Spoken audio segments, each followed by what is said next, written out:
Hi friends, welcome to తెలుగింటి వంటలు. ఈరోజు మనం స్ట్రీట్లో దొరికేలాగా అదే టేస్ట్తో అదే కలర్తో పావుబాజీ ఇంట్లో చేసుకుందామా?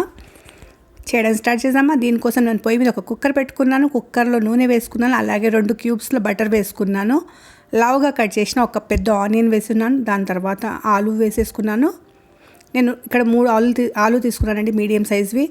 దాని తర్వాత బీన్స్, క్యారెట్, బీట్రూట్ వేసుకుందాం. బీట్రూట్ వేసుకోవడం వల్ల మంచి కలర్ వస్తుంది. పైనుంచి మనకు కలర్ వేసే అవసరం పడదు. మనకు బయట మార్కెట్లో ఏ కలర్లో దొరుకుతుందో అదే కలర్ ఉంటుందన్నమాట. దాని తర్వాత గ్రీన్ పీస్ వేసుకుందాము. మీ దగ్గర ఉంది అంటే కాలీఫ్లవర్ కూడా వేసుకోండి, చాలా మంచి టేస్ట్ వస్తుంది. దాన్ని కూడా కాలీఫ్లవర్ మంచి టేస్ట్ ఇస్తుంది పావుబాజీకి. అలాగే పావుబాజీ మసాలా కొద్దిగంత ఉప్పు వేసేసుకొని ఇంకోసారి మంచిగా కలిపేసుకుందాము. ఇవన్నీ మునగాలండి, అంతవరకు నీళ్ళు వేసుకుందాము.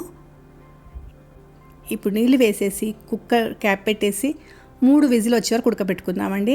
ఇక్కడ నేను ఒక చట్నీ చేసుకుంటున్నాను. 6 ఎండుమిరపకాయలు 1 గంట ముందు నానబెట్టాను. ఆ ఎండుమిరపకాయలు జార్లో వేసుకుందాం. జీలకర్ర వేసుకుందాం. 1 వెల్లుల్లిపాయ, మొత్తం 1 వెల్లుల్లిపాయ పొట్టు తీసేసి వేసుకుందాము. సగం నిమ్మకాయ పిండేసుకుందామండి. నీళ్ళు వేసి మెత్తగా స్మూత్గా ఇలా పేస్ట్ చేసేసుకుందాము. స్ట్రీట్లో ఇదే వేసి పావుబాజీ చేస్తారు, అందుకే చాలా మంచి టేస్ట్ వస్తుంది. ఇక్కడ 4 విజిల్ అయిపోయాయి చూడండి, అన్నీ ఉడికిపోయాయి. టచ్ చేసి చూడండి, అన్నీ మంచిగా ఉడకాలన్నమాట. ఇలా టచ్ చేస్తే అన్నీ ఇలా మెత్తగా ఉండాలి.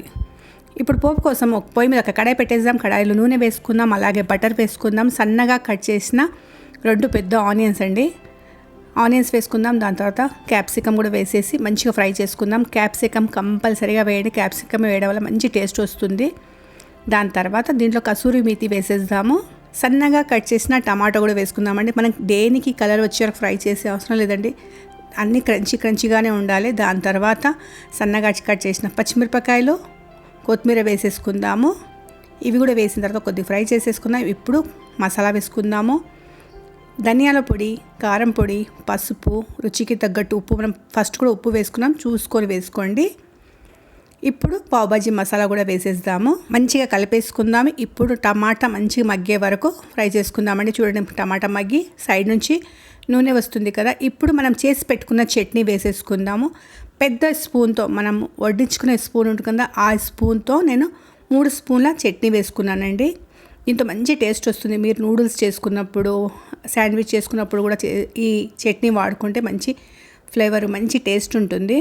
మనం మార్కెట్ చిల్లీ సాస్ కన్నా మనం ఇలా ఇంట్లో చేసుకుంటే చాలా మంచి టేస్ట్ ఉంటుంది. మనం చేతితో చేసామనే సాటిస్ఫాక్షన్ కూడా ఉంటుంది. మసాలా మంచిగా 1 నిమిషం ఫ్రై చేసుకున్న తర్వాత ఇప్పుడు మనం ఉడకపెట్టుకున్న వెజిటేబుల్స్ వేసేసుకుందాము. వెజిటేబుల్స్ వేసి ఒక్కసారి మొత్తం కలిపేసుకుందాం మసాలా వెజిటేబుల్కి. ఇప్పుడు మంచిగా మ్యాష్ చేసుకుందామండి. ఎంత మంచిగా మ్యాష్ చేసుకుంటే అంత మంచి టేస్ట్ వస్తుంది. ఇప్పుడే పావుబాజీ అస్సలు టేస్ట్ అనమాట. మంచిగా మ్యాష్ చేసుకుందాము. మీకు కావాలనిపిస్తే నీళ్ళు వేసుకోండి. నేను ఇక్కడ నాది స్కిప్ అయ్యింది. నేను 1 చిన్న గ్లాసేడు వాటర్ వేసుకున్నాను, వేడి నీళ్ళు వేసుకున్నాను. చల్ల నీళ్ళు వేయడం వల్ల పైన నీళ్ళు కింద గట్టిగా అవుతుందన్నమాట. వేడి నీళ్ళు వేసుకుంటే మంచిగా ఈక్వల్గా ఉంటుంది. వేడి నీళ్ళు వేసుకొని కలిపేసి ఇప్పుడు దీనికి ఉడకపెట్టుకుందామండి.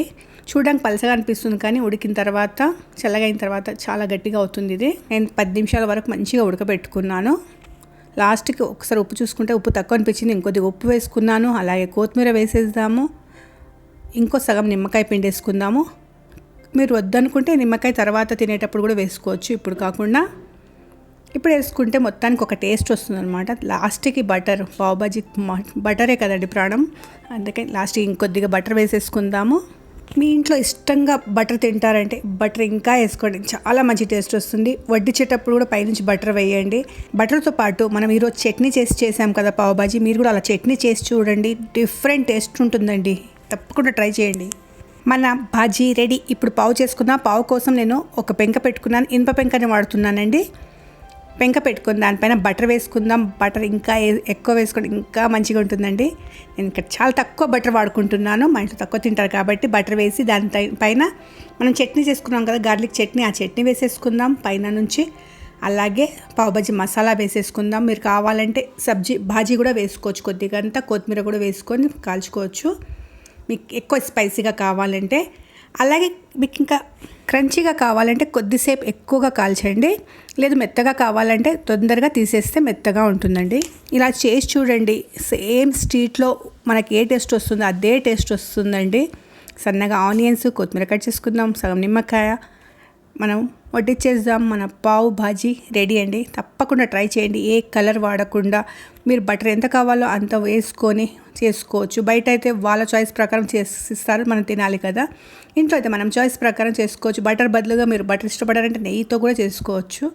అది మీ చాయిస్ కాబట్టి తప్పకుండా ట్రై చేయండి. ఇష్టమైతే ఒక లైక్ చేయండి. ఇంతవరకు సబ్స్క్రైబ్ చేసుకోలేదంటే సబ్స్క్రైబ్ చేసుకోవడం అస్సలు మర్చిపోకండి. సబ్స్క్రైబ్ పక్కన ఉన్న బెల్ బటన్ ప్రెస్ చేస్తేనే నేను చేసే వీడియో నోటిఫికేషన్ అందరికన్నా ముందు మీకే వస్తుంది. కాబట్టి బెల్ కొట్టడం అస్సలు మర్చిపోకండి. హెల్తీ టేస్టీ మన పావ్ భాజీ రెడీ అండి. తప్పకుండా ట్రై చేయండి. ఎలా అనిపించిందో చెప్పడం అస్సలు మర్చిపోకండి. ఒక్క చిన్న కమెంట్ చేస్తే చాలు.